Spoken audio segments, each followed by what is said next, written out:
Since you're over here, I'm going to have to. Okay. Members, go ahead and log into the system. Yes, sir.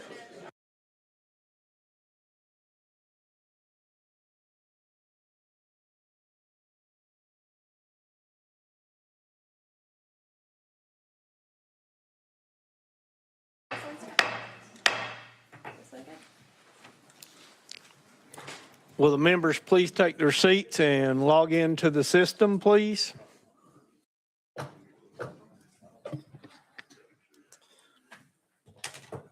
Good afternoon, everyone. I hereby call the Departments and Agency Subcommittee to order. Madam Clerk, will you please open the board for roll call?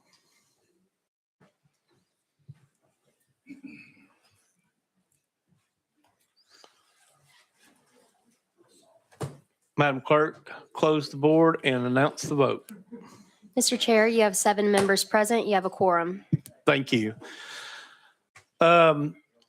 Chairman Eldridge is not with us right now. When he comes back in, I'll turn the gavel back over to him. He's presenting a bill in another committee, but he's first on the list, so he'll be here as soon as possible. Does any of the members have any announcements or personal orders? Seeing none, we're ready to start on today's calendar. Item number 1, House Bill 1502 by Leader Lamberth. Motion. Proper motion and second on the bill.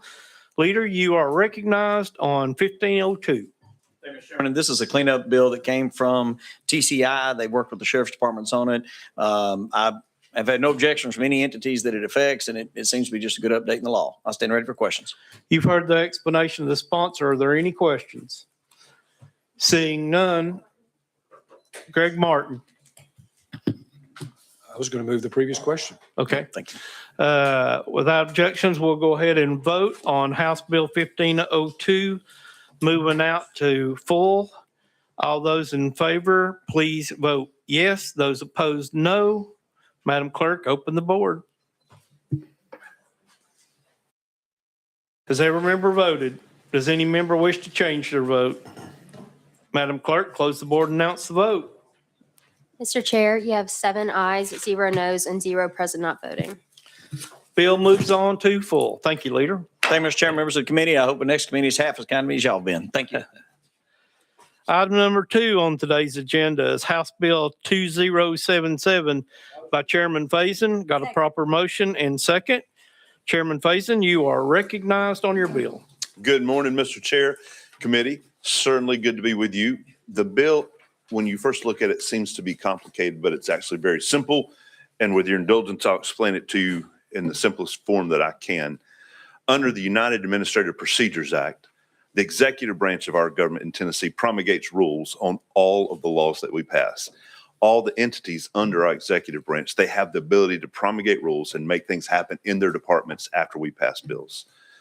Last year, we put the Tennessee Human Rights Commission under the Attorney General's office. Because of the way our government works, it's rare that the Attorney General's office would promulgate a rule because they're there to defend rules or tell us if the rules are constitutional or not.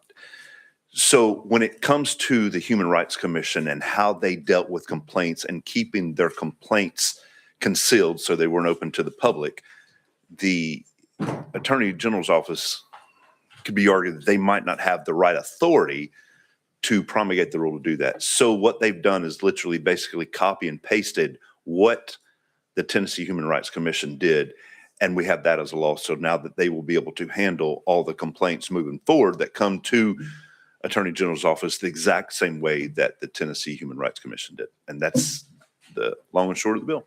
Members, you've heard the explanation of the sponsor. Are there any questions for the sponsor? Representative Miller. Today is February 10th. Your voice has changed. My iPad is talking. Thank you, Mr. Chairman. Chairman, are we suggesting that the Attorney General office now will promulgate rules for its office? Is that what you're saying? Chairman? Thank you, Mr. Chair. No, sir, we are not giving them the authority to promulgate rules. What we're doing is allowing them to adopt the rules that the Tennessee Human Rights Commission operated under when it comes to complaints. We're codifying it in law now for them because they don't promulgate rules. Representative Miller? So again, for an example, if Human Rights Commission would do an annual report, and within that report, it would say the number of complaints, the number of complaints that were resolved, the number of complaints that were dismissed. Would that kind of information be reported by the Attorney General's office, and would it be available to members of the General Assembly and or the general public? Chairman Faison? Thank you, Mr. Chair. Great question. I'm glad you asked that question. This doesn't deal with the reporting of how many complaints and all that. That's open to the public, certainly open to you. This only deals with the specifics of the complaint and who the complaint came from. Representative Miller? So again, you did say that information is already available to us. Yes, sir. We only have to go before the Attorney General and request that information. Okay. Chairman Faison, you have a response? I Any agree other with him. questions? Representative Chisholm? Thank you, Mr. Chairman. Who will promulgate their rules in the future? Chairman Faison? Thank you, Mr. Chair. When it deals with this, the Attorney General's office would come to the General Assembly and ask us to change the law. They won't be promulgating rules. They're codifying how the Tennessee Human Rights Commission acted when it came to complaints. Okay, thank you. Any other questions for the sponsor? Seeing none, we're ready to vote. All those in favor of item number 2, let me get the exact number, 2077 by Chairman Faison, moving on to full. Please vote yes on your machine or no. Has every member voted? Does any member wish to change their vote? Madam Clerk, close the board and announce the vote. Mr. Chair, you have 8 ayes and 0 noes. Thank you, committee. Mr. Chairman. Bill moves on to full. At this time, I'll turn the gavel over to the chairman. Thank you, Chairman Crawford. Appreciate the help. We had a bill over in transportation here to take care of. Next item up is House Bill 1702 by Representative Bricken. We have a motion and a second, and Representative, you're ready to present your bill. Thank you, Mr. Chairman and members of the committee. This bill is simply requesting a TASER study to do a deep dive into the funding operations of the state's 911 system. And I'm going to start off with saying, first of all, the state 911 system is doing an excellent job in providing safety to all our citizens in the form of communicating to our emergency personnel out there on the streets. So they're doing a great job. They're not doing a perfect job because we have some certain flaws in the system that should have been rectified. And I'm hoping this TASER study will kind of flush some of those out. One deals with direct dispatch. And I'm going to back up a little bit. We have 100 emergency communications districts in the state. We have 137 what's called PSAP, Public Safety Access Points. The PSAPs are really where the calls go in and are dispatched out. So we have 137 in our state, 100 ECDs.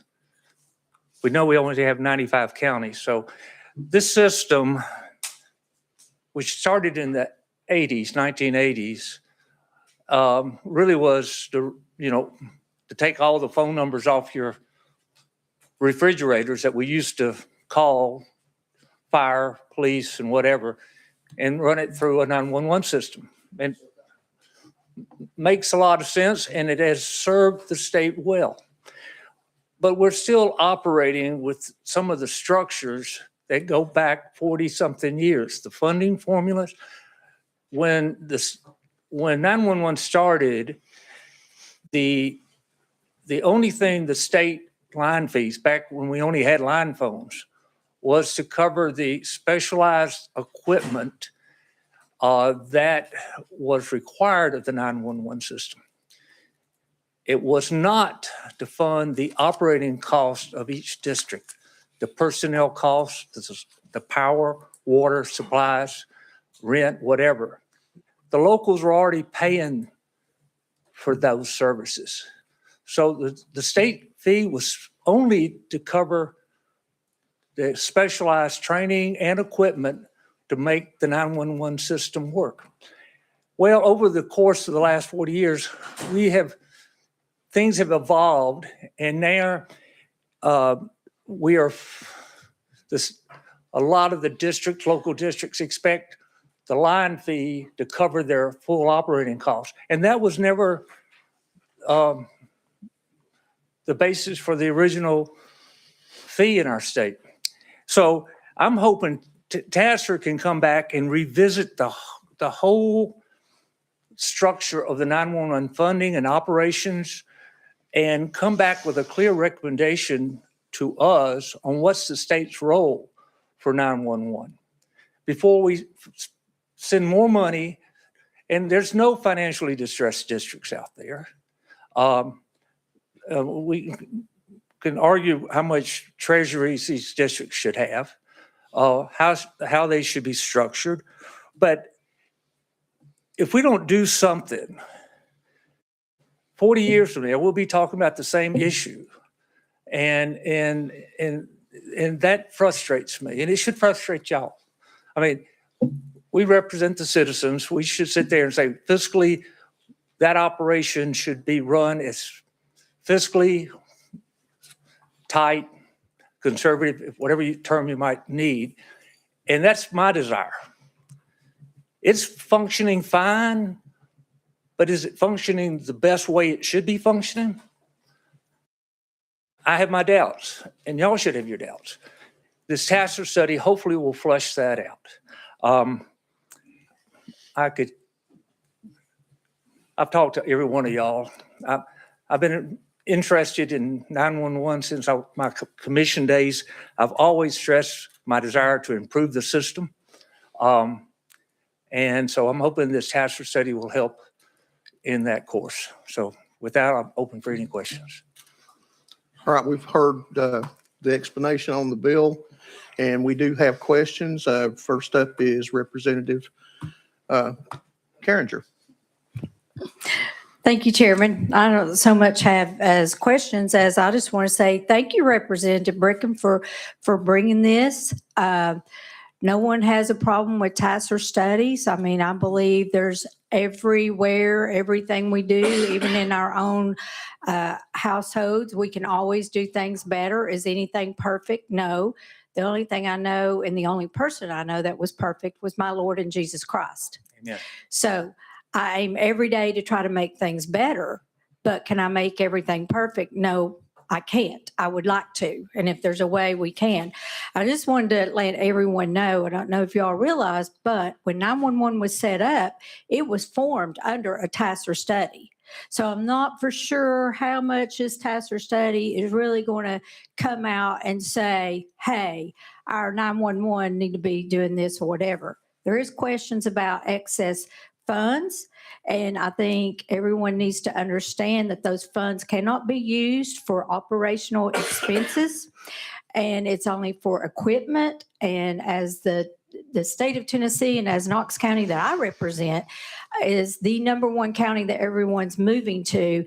And our equipment and all of that has got to get better and better and better because we're having more and more people move into our state that we're having to represent, which is allowing everything to go up. And I'll say this about as far as funding, it's been over 6 years that 911 has had any funding, and that goes back to pre-COVID. And I don't know anything that anyone was paying for 6 years ago that we're paying the same price as today. Private businesses, our local governments and everything. And I believe that probably everywhere in government could be ran better.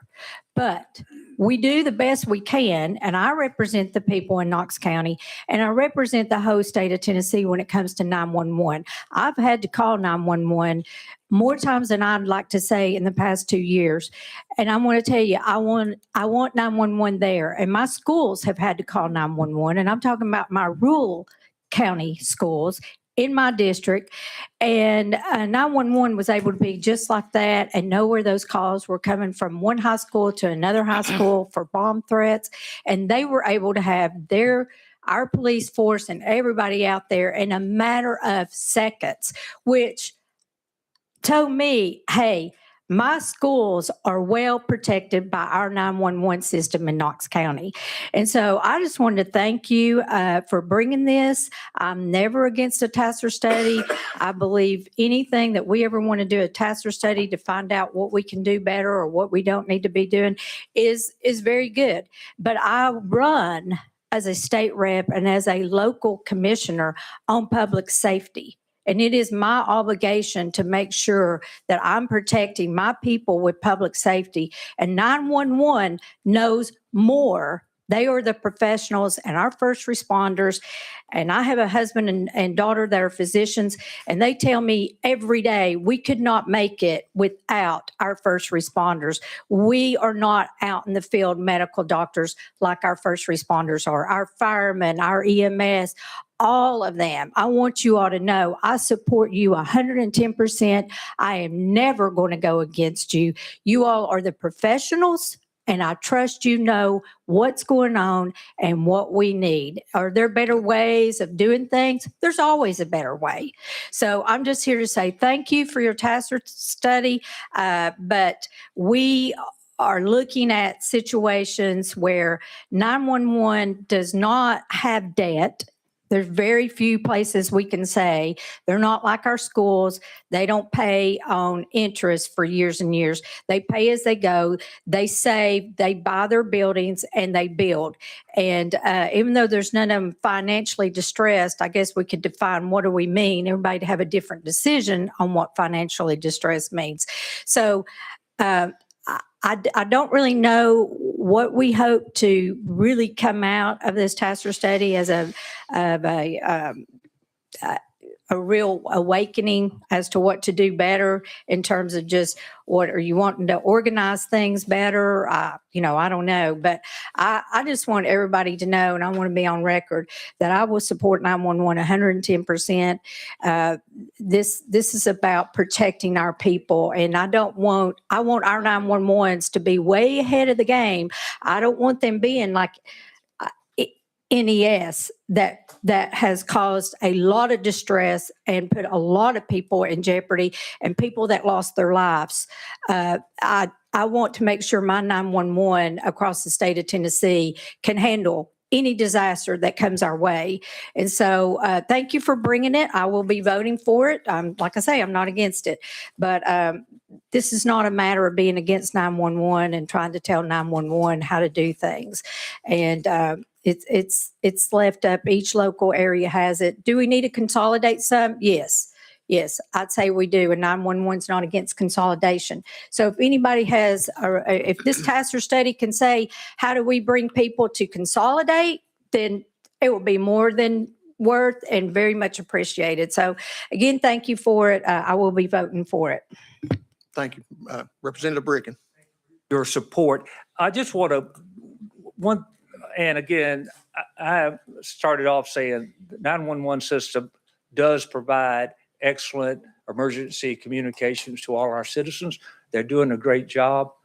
The question is, to me, is the structure of the districts financially, and the statement that was made about the 911 state fee going strictly for equipment is really not correct. I mean, the $155 million that flows through on the 911 fee goes to the districts. Some is kept at the state level for specialized digital called NG 911. But the rest of it goes to each district, and those districts use it for anything that board chooses to use that money for. Payroll, supplies, and equipment. So it is, some of them depend on that 911 fee. Again, was original purpose, 911 operation started off as a local county, city responsibility. It has fluxed into kind of a hybrid now.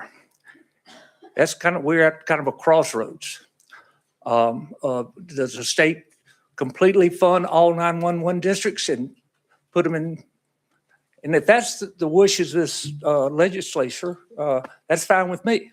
But let's be clear, we don't have a clear format across the state on the structure, funding, operating of the 911 districts. And hopefully Tasser can bring that to light, and then we can make a smart decision. But this rate increase is $28 million. Is premature until we fully understand the needs for the districts and how they operate. So I'll stop there. Thank you. Chairman Powers. Thank you, Mr. Chairman. And I know you've done a lot of study on this, so I have a couple of questions regarding the funding part of it. I listened to a 2-hour meeting last night for the Tennessee Emergency Communication Board, and they're appropriately named. I was bored to death during the whole thing. But anyway, I never did understand the whole time when they were talking, they never did come up and say what the formula was. You know, I keep looking for, is it based on population? Is it based on the cell phone? Is it based on usage? Whatever it's based on. I never did hear them talk about the distribution formula and how it was brought up. They talked about there was a base formula and they were going to increase each one of them a certain percentage, but I always wonder what the original formula was for distributing them to each 911 board. So if you don't care to answer that, then I have another question about the fees. Representative Bricken. Thank you, Chairman. Originally, when the landlines were in place, the counties could almost set individual landline rates. So in early 2010, 12, the need, when cell phones started evolving and growing, we knew that, and landlines started going down. We, the legislatures, and they did, the only task study was by 2012. I think and the report came out in 2014, was saying, all right, all the money that the locals were getting on their landlines for each county, we'll get those all, put them on a spreadsheet. So every county knew what they were currently collecting for landlines. That total number, let's say Coffee County was collecting $50,000 a year, and the total number was 500. I guess that's 10%.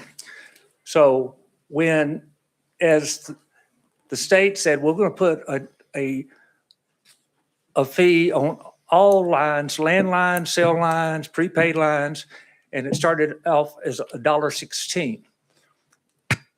Whatever that number, let's say, generated $100 million. Then each county would get the same proportion of the statewide new $1.16 that they used to get from the landlines. So that formula was set there. So proportionally, every district would get the same percentage that they were getting using back what I call the old landline formula. And that's been the basis for the most part from here on out. So there's really, they tweaked the formula a couple of years ago to try to get a little bit more not reality, but to take into account some of the growth in some of the counties. Mm-hmm. But for the most part, the current allocation is still set based on the old landline proportionalness. So population growth, the number of new phone lines, and of course, in addition, over the last 6 years, can you imagine how many new landlines, I mean, not landlines, cell lines that have come on the system that all are generating $1.50 a month? I mean, that has increased the revenue stream that has gone to these districts too. So they're getting, that inflationary number is being covered by the growth of lines in the state. The long answer, I'm sorry to No, it's bore you okay. with that, so. It's shorter than that 2-hour board meeting I heard last night. Any follow-up, Chairman? Any follow-up? No, that's a good, I never heard that. I never knew what the original formula was based on. And like Representative Carringer, I support 911. I voted for the last rate increase because I thought it was justified. We're just trying to look today, and in your report, in the task report, to find out the more equality of the distribution formula and what would make it more equal for all the counties. I know some of the rural counties that I represent 3 of them, and all the rural counties feel like there might be a little bit shortchanged on that. So it would be good to know your study, and I think hopefully that will show that how that report, the part that should go if we do more equality to it. Go ahead. Still, the crux a little bit is the 911 operation in each district a local responsibility for funding or state responsibility? And we truly have a mixed bag out there. So. And I'm sorry, one more, Mr. Chairman. Yes. I'm probably the only one person here that still has a landline too. So, but I do know, do you have one? But the other question I have, and this will be my final one, I just wanted to check with you on when they break down, I'm looking at the fee, the expenditures and budgeted amount for each county and district, but they have unrestricted reserves and then they have restricted. So can you tell us what is the difference between the two and how are they appropriated or how they used in the local 911? Representative Bricken. Thank you, Mr. Chairman. The under the comptroller's rules, when any system, ECD system or whatever, buys equipment, the depreciation of that equipment has to be converted to a cash reserves in order to provide future money to replace that equipment. So the restricted dollars is kind of a depreciation replacement fund. So that's the basis of the monies that all the districts have. And again, as of June of last year, it's roughly $350 million across all the 100 systems. I don't know how much of that is restricted or not, because you can't really make it out looking at the financial statements, but a portion of it is. I don't know if it's half, a third, 3/4, but Okay. that's the restricted part. And the unrestricted part? What is not, I mean, there's nothing, I mean, they can be used for anything. Okay. All right. Okay. Thank you, All right. Mr. Chairman. Thank you. Representative Martin. Thank you, Mr. Chairman. And I don't mean to be a one-upper of Representative Carringer and Powers, but we have a smoke signal system still at our house. And so we're really old school. It was referenced by Representative Carringer that the 911 started with a TASER study, and now we're 40 years later looking at another TASER study. Have there been others in the interim, or are those? No, I don't want to challenge the original back in 1984-85 for the funding of the original system.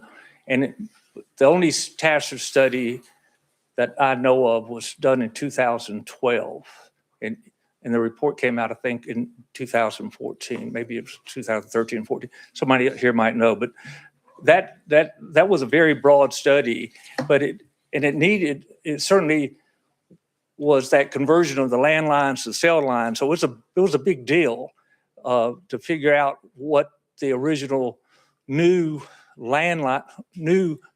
phone line, whether cell or land, would be. And that's when the $1.16 started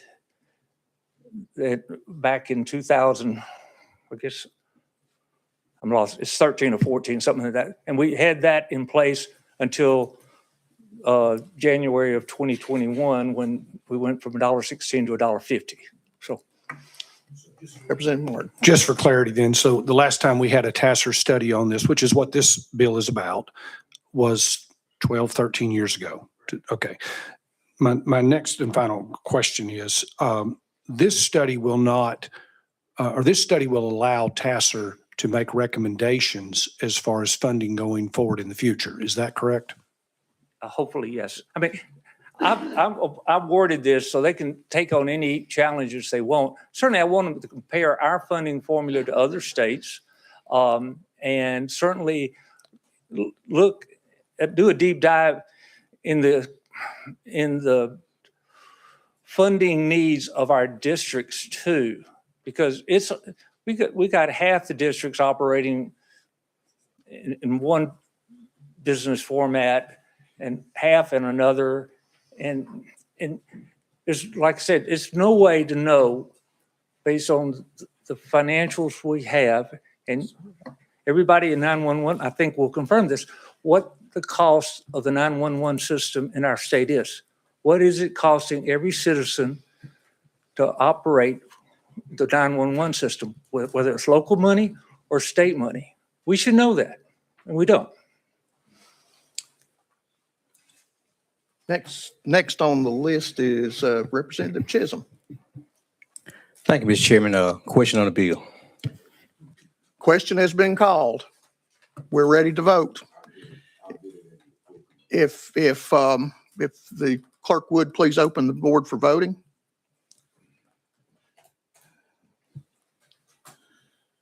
Every member has voted. Any member wish to change their vote? Seeing none, Madam Clerk, would you announce the vote?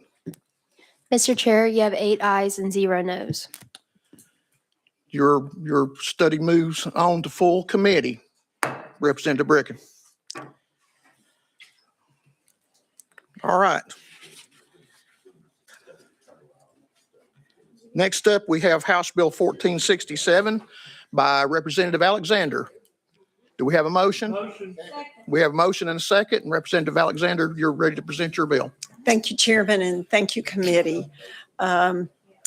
Several months ago, probably 6 months ago now, was in a meeting with our mayors in Northeast Tennessee, and some of the representatives here in this committee were probably in that meeting as well, where TEMA explained their processes.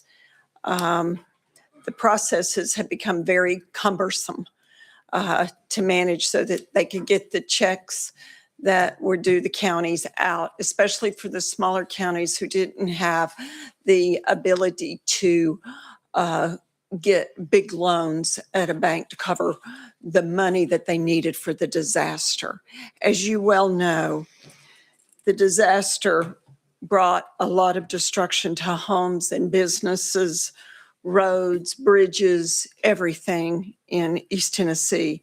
And it left many of our communities in a state of crisis.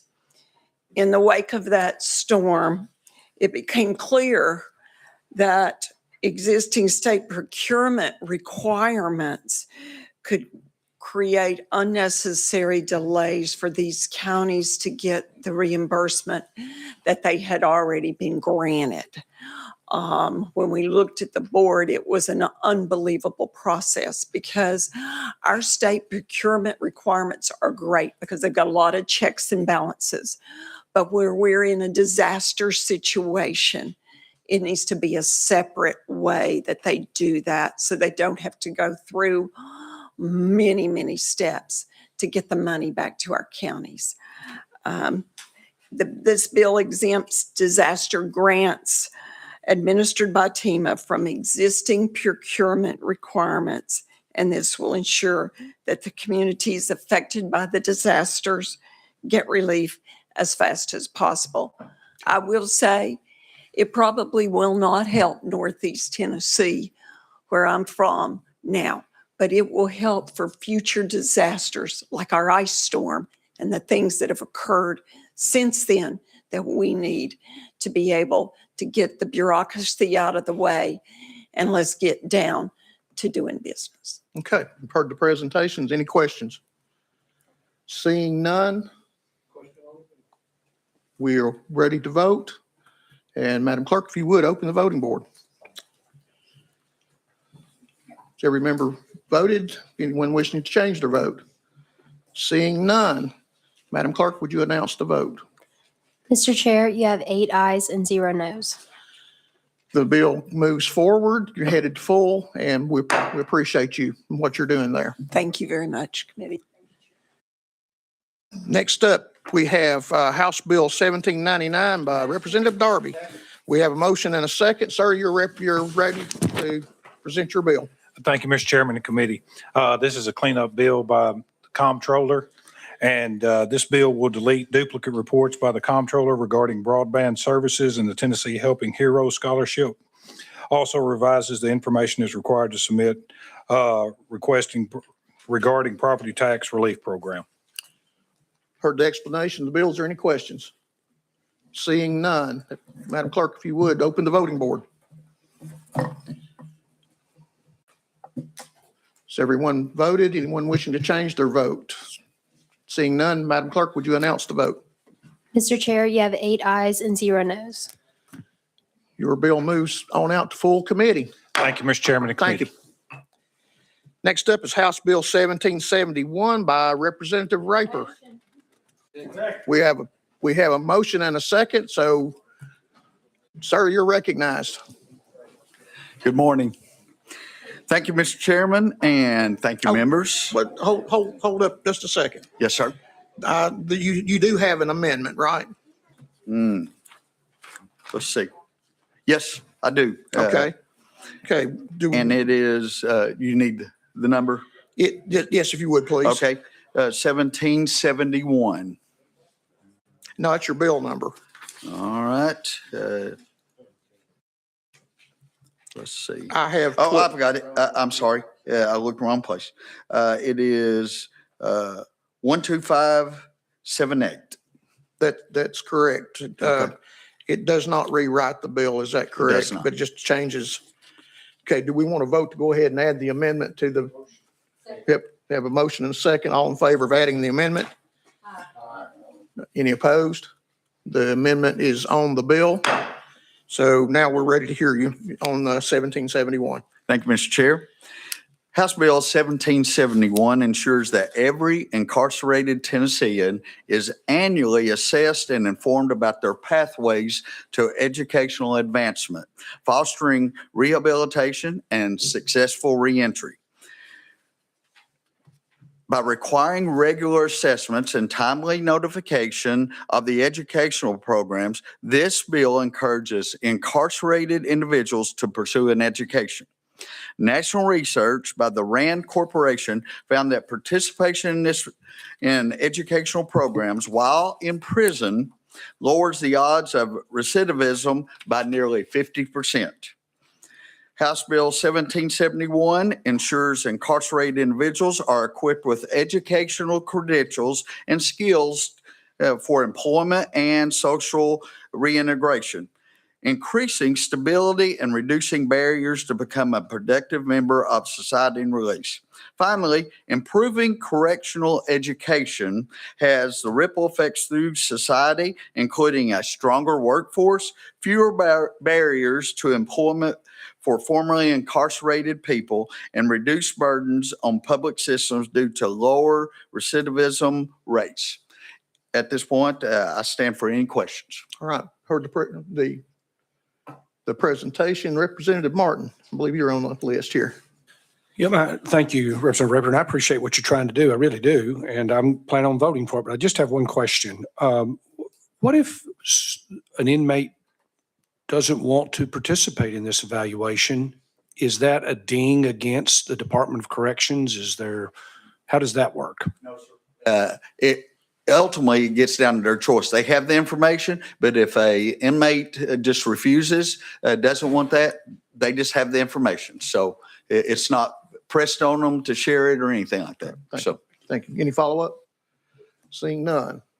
I don't see any other questions at this time. So, Madam Clerk, if you would, open the voting board.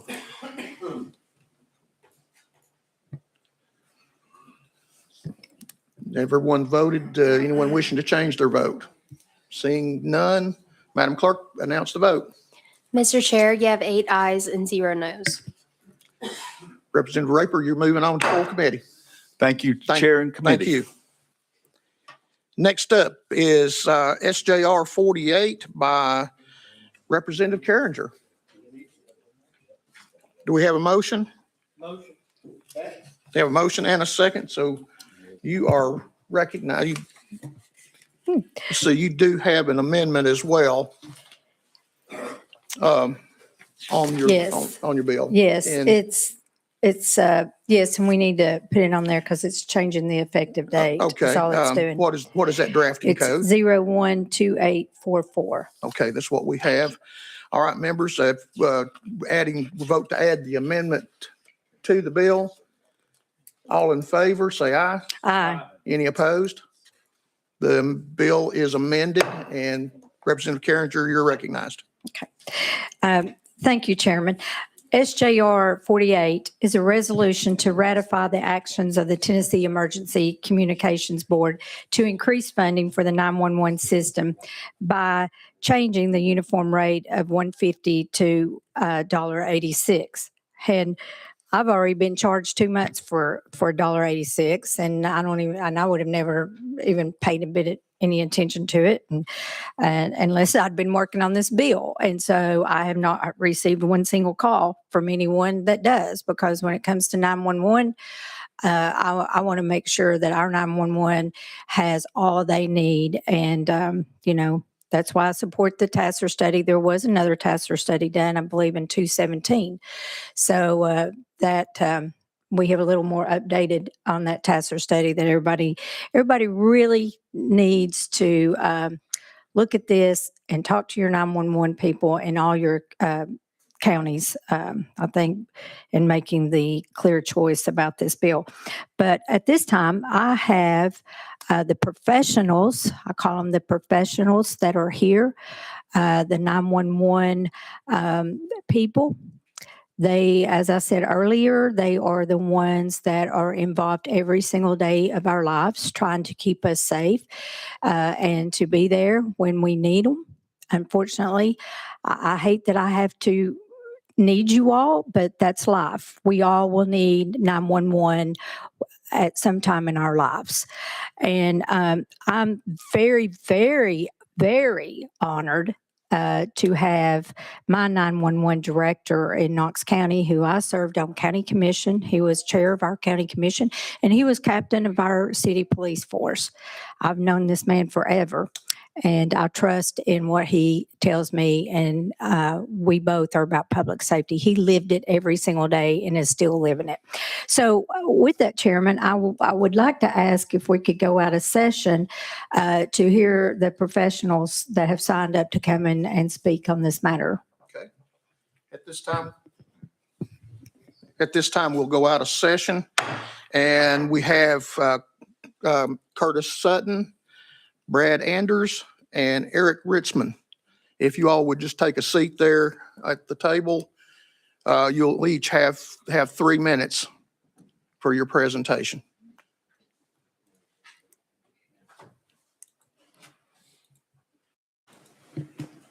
And I guess start off with Mr. Sutton. Thank you, Mr. Chairman. I'm Curtis Sutton. I'm the Executive Director of the Tennessee Emergency Communications Board. The board was formed as a result of a TASER study. That is true. There's been, the way I count, 4 others since that time. We certainly welcome that study to see how we can improve. But I do want to let you all know that Tennessee is recognized as the national leader in 911. We are going into our third next generation 911 system. There are states throughout the country who have not started next generation 911. Our innovations in Tennessee lead the nation. And in order to continue that for our local emergency communications districts, they need additional funding. The state sends back 88.8% of all the money it receives to local emergency communications districts.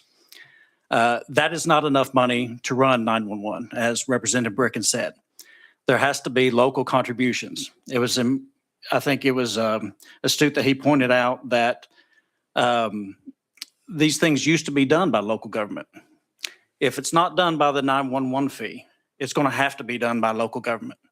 So local government is going to have to kick in if the 911 fee is not sufficient to cover operations. And Mr. Chairman, that is my comments. I'm happy to answer any questions. Thank you. Is there any questions? Next, we'll recognize Brad Anders.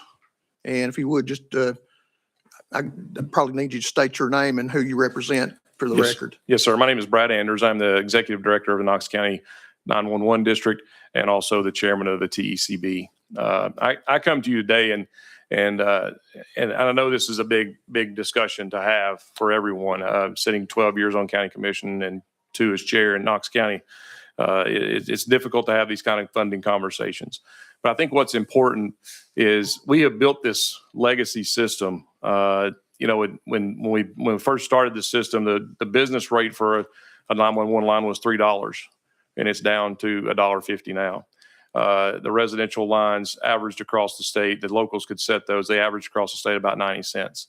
And that was in the 80s and the 90s. And so we're talking about, when we talk about inflation and things like that, actually the business lines went down dramatically and the residential lines and cell lines came to a revenue neutral rate in 2014.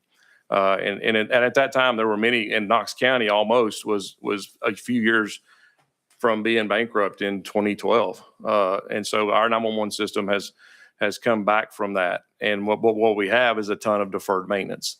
And so when we talk about, you'll hear discussions about reserves, those that are having conversations, it's about reserves. I do have reserves in Knox County, but those reserves are to replace equipment that ages out every 5 years. My radio system upgrade is going to be about $5 million in 2 years. We built our own core radio system that the state uses as a backup system for Jackson, Tennessee. And we have both come offline. If we come offline in Knox County, Jackson, Tennessee picks that up, and vice versa. We do that as a partner of the statewide radio system at no charge. But I spend $1 million a year to keep our radio system going, and nobody compensates us for that. And so there are things that 911 is doing in partnership. We, as 911 in Knoxville, we try to host training there to keep the travel budgets down for the local 911 districts around us. And in the Homeland Security District 2, we host them all the time and bring training in that's expensive. We hosted a $26,000 training for leadership in 911 and charge back half of that to the districts and only charge, they didn't have to pay any travel. Those are the things that we do to try to make it economical for the people around us. In this new funding mechanism, distribution model is talked about. We, the Big Four, are capping our new revenue at $1 million a year. That puts $6 million back into the rural districts that Mr. Representative Powers was speaking to in this new distribution formula for this new revenue stream. Again, all of this was built with no investment from the Tennessee General Fund. All of this is done with local dollars, and all of this is done with the user fee that we're asking you to affirm that went through public discourse, that went through multiple committees on our committee. And actually, we delayed the discussion a couple of months to have another committee look at it and make sure we were doing the right thing. Mr. Anders, we're 3 minutes. That's fine. Thank you. Thank you. Next, we have Eric Ritzman. And if you would state your name and who you represent for the record as well. Thank you, Eric Ritzman, Executive Director of Cumberland County 911 and Vice Chair of the TECB. I wanted to make a comment on the reserve funds like Director Anders. We have those for equipment replacement. We are not allowed to use those reserve funds, any of our reserves, for operational expenses. And to Representative Bricken's comment on state money, there actually is no state money in 911. That is all local dollars that is being collected and returned to the locals. It does not cost the state of Tennessee anything for us to run 911. Thank you. Is that, That's it. that's sir. it? Okay. Yes. All right. Thank you. Any questions for the presenters? Seeing none, we'd like to thank, okay, Chairman Powers. Okay, and thank you, Mr. Chairman. I'm not sure who to ask this to, but so anyone can reply. They were talking about that none of the 911s right now are in any kind of financial distress, and looking at the reserves and total reserves for the whole state like that. You know, I voted for the increase back when we had the other one went from $1.14 to $1.50, I believe. And there was numbers to justify that. When you look at the numbers today, and I've got the breakdown like of all the different ones across the state, it doesn't look like we're in that kind of shape that we were back in, what was it, 2017 or whenever we voted? No, it was 2021, right? We voted for the increase. But if you can help me, someone just come to that and let me know why, we'll turn it on. why at this point, you know, why we need the one based on the numbers that we're looking at today. Okay. You want to take that one? Yes, Mr. Chairman, Okay. if that's okay. Okay. Thank you for the question. Yes. So one of the things that we have to remember when we look at the districts and their financial state, we don't count their depreciation as far as whether or not they're financially distressed. So the law specifically takes that out of our analysis. So if they have 3 years of negative change net position, then we would deem them financially distressed. But their depreciation costs are taken out of that. And so it's not counted. When you add in their depreciation costs, you'll see a lot more in basically in the red. But since we, by statute, can't count that, we don't have any financially distressed districts, and that's a really good point. We don't want to get there. We want to make sure that we don't have anybody operating in the negative, even without that depreciation costs, or with that depreciation cost, I should say. So we want to make sure that that districts are able to operate and not get to that, you know, basically that bankrupt line until we take some action. We're getting ready to come up on a hard stop here in a few minutes. So, I mean, one question. Okay. Okay. So I guess the only other question I have would be, based on that, I was looking at unrestricted, which for everyone, based on that, and what we're looking at is as far as a TASER study to look at, would it put any of them in financial distress if we waited 1 year to do this? All right. Yeah, I'm done. All right. I Anyone? I have one. Yes, Okay. yes, you recognize. I don't have that information. We can certainly take a look, and I can get that to you. All right. Thank you. And I apologize. I thought we were out of here at 11:30, but we actually have it for another 30 minutes. But anyway, so I apologize to you all on that one. And we thank you for being here, and thank you for coming in and your giving your testimony on this. This is a very important issue, I know, for all the state of Tennessee. So with that, we're going to go back into session. What? I'm sorry. Yes, yes. So I think I would prefer to offer to everyone, every 911 district is different, and everyone has to run differently based on the characteristics of their law enforcement, their fire, and their EMS. I would love to have a conversation with any of you all, or have you, or come meet with you in regard to how 911 districts in our area run, and answer any questions, because there's a lot of things floating out there that are not completely true, and we want to clarify those as soon as we can. Okay. All right. Yes, sir. Okay. Chairman Powers. Okay, I'm sorry. I just had one other thing since first of all, I think everybody up here, if we look at everybody, we all support 911. We all support our first responders. My dad was one. I am one. So we always support them. And this debate that we've been having has nothing to do with that. Those people go out there and risk their life all the time. So we would never not support our first responders. So I didn't want anyone to think that. All I was just thinking about looking at the numbers, trying to figure out, when the rate decrease. And so I have one other question for you, since we have a little more time. The formula we were talking about, it was based on the original formula with landlines and everything like that.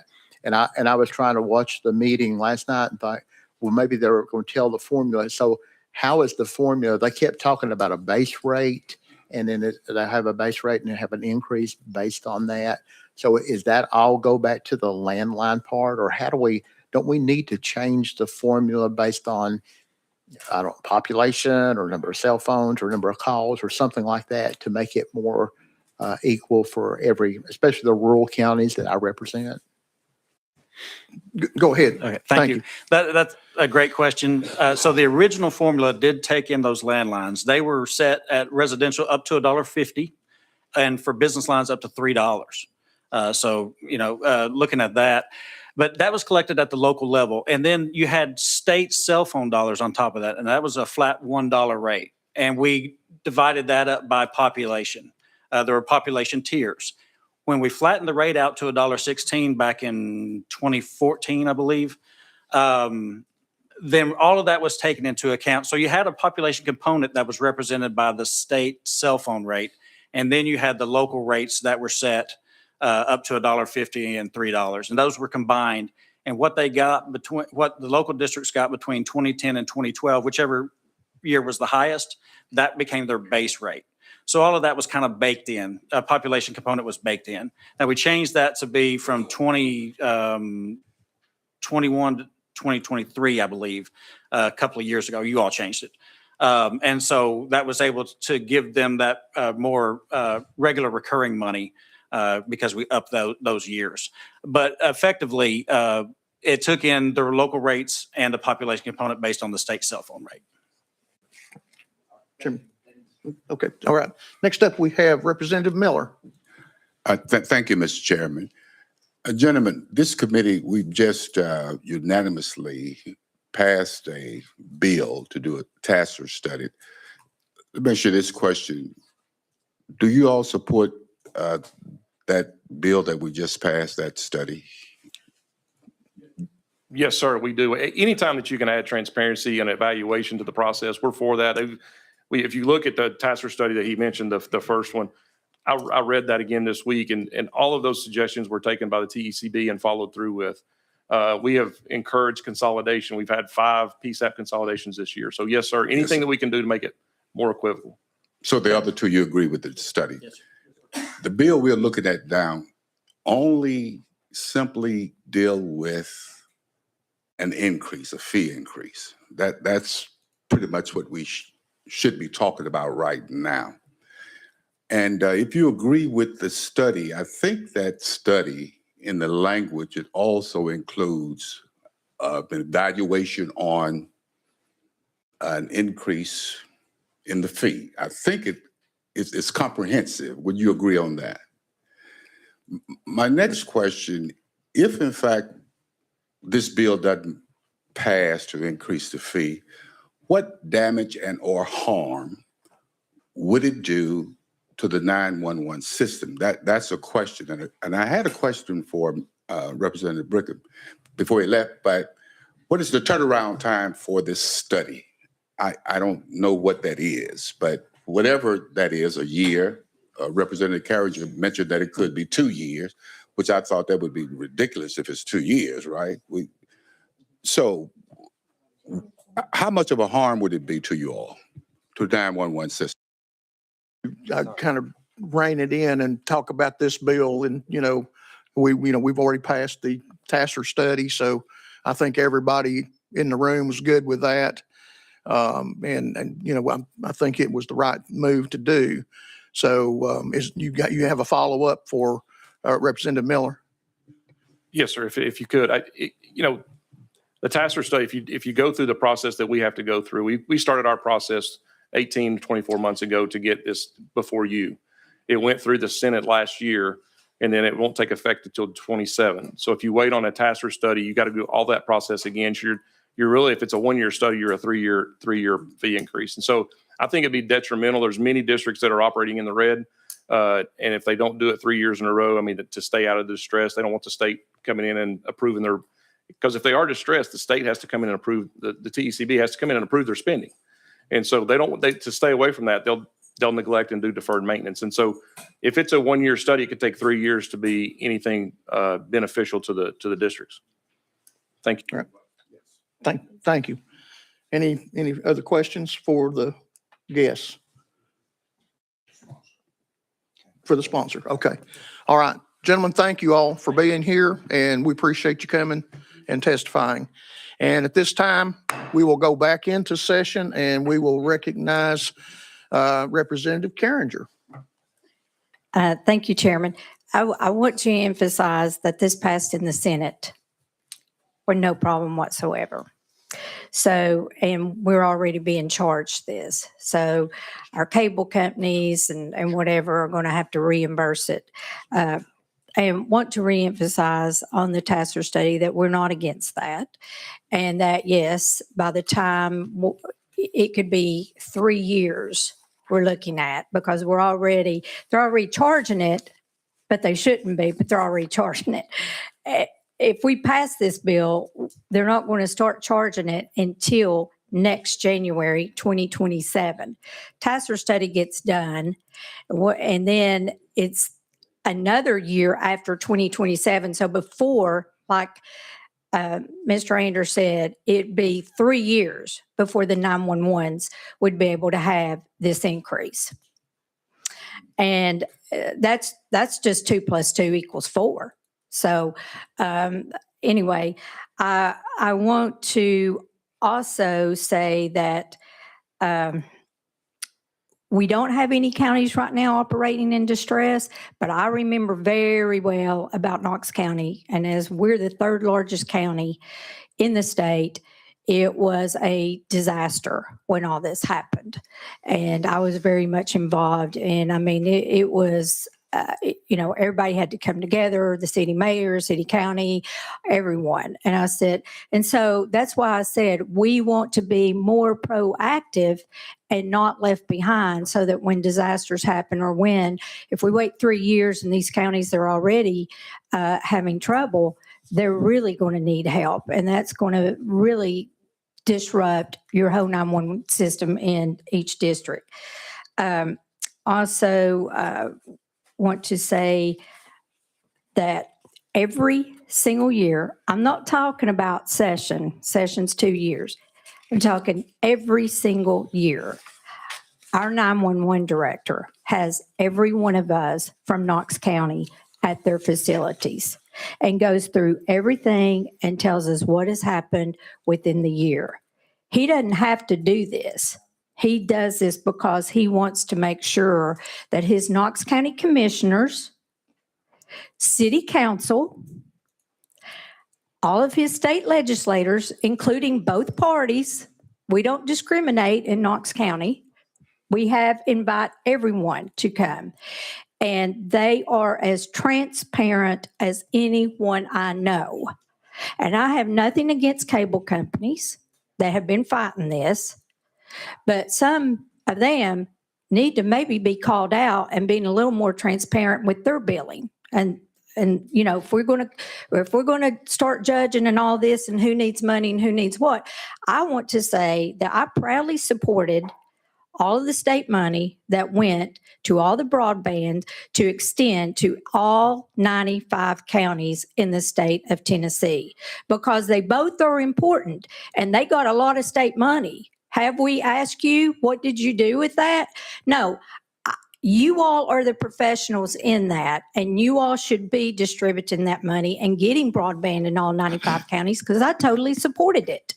So I'm asking everyone now we need to support all of our 911 in all the counties in the state of Tennessee. And I would also like to invite, because I know my friend Brad Anders, who is a professional, who takes his time and invites all of us there in Knox County. Rick's close to me. Chairman Powers is close to me. Chairman Crawford, all of you. Oh, and no, I wouldn't forget Chairman Martin down there. And I'm going to personally invite all of you all. It's not this Friday, but it's next Friday. And Chisholm and Miller, y'all live a little different. So you know what? We'll come to you all. we'll come to you all. We'll come and do any presentation. But I want to invite you all to come down to Knox County and just meet these people. Know who is leading Knox County, but better yet, know who is leading the state on the 911 boards and all that are making the decisions and the professional decisions. I'm going to invite every one of you all. So with that, I feel like you all have probably heard from Chairman Carringer all you want to hear and know exactly where I'm at on this. And I support broadband. I support cable. I support my 911. And we all are to have the leadership to be able to work together. You hear what I'm saying? Leadership to work together and make the best decisions for the state of Tennessee and all 95 counties. So with that, I want to let you know I'm taking this bill off notice today. And I want to say thank you to the committee, to my chair and to my full state chair and to all my 911 people to let you all know we're not bullying this bill and this fee. I want you to know, I wanted you to hear from the professionals so you know who they are. They want you to ask them the questions. We want you all to understand what is happening and not all the rumors that are being spread around this building and all over and whoever. I want you to know the truth. I want you to make the decision on truth, on what's true. Okay? That's where Chairman Carringer's coming from. And I ask that you do your work and find out the truth so that you can make the best vote for you and for your county and 911 across the state of Tennessee. So I cannot thank you all enough. And thank you to my guest. And thank you to everybody for listening to me today. Thank you. Thank you. Thank you. With that, SJR 48 is Representative Martin. Okay. Mr. Chairman, is it inappropriate for me to ask a question of the sponsor, even though she's taking it off notice? Is it out of order? You can go ahead and ask a question of the sponsor if you like.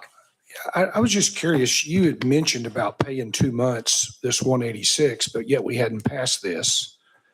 But the Senate passed it. I'm assuming that's why they went ahead and charged this. And then I heard you say something just a second ago about being refunded. Why? How do they have the authority to? Why are we voting on something if they already have the authority to charge? You know what, Chairman Martin? That's a very, very good question. And I say the same thing. So that. And just if I can, I know I'm out of order on this one, Mr. Chairman, but the bill we voted on, House Bill 1702, says that TASER study will be done by December the 1st of 2026. I'm out of order. Thank you. All right. Can I just say one thing about that? Yes. So that, yes, if it's done by the end of this year, but then we would have to bring the bill and run it all next year. And so then it would not go in effect until the next year. So there's the thing on that. Chair. I was just stating the simple facts, the simple truth. You asked for the truth, and I was just giving the truth. All right. You know what? You're a smart man. Okay.